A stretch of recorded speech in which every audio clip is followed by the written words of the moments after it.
Hi, ako lang ba ang ganito magbalat ng peach?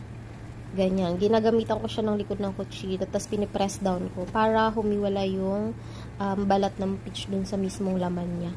At madali siyang tanggalin, o 'di ba? Kasi pag once na hindi mo siya press down, mahirap tanggalin yung balat. Tapos, ang hirap din yung balatan gamit yung peeler kasi kakapal yung pagkakabalat. Tapos malambot 'di ba yung peach. So hindi siya maganda. I-try niyo yung ganitong way, yung gamitan niyo siya ng likod ng kutsilyo at i-press down. Tapos saka niyo tanggalin yung balat. Mas madali siya, tsaka buo yung peach talaga. Pero dapat dahan-dahan lang din yung pagpe-press down kasi pag nabuta siya, may hirap na. Tsaka magtutubig siya 'di ba? Kasi yung peach matubig. O, 'di ba? Ang dali. Mas madali itong way na to kaysa sa normal way na ginagawa ko dati na pagbabalat ng peach. Kaya i-try nyo din, napakadali. Press down nyo lang. Yun lang, kain po.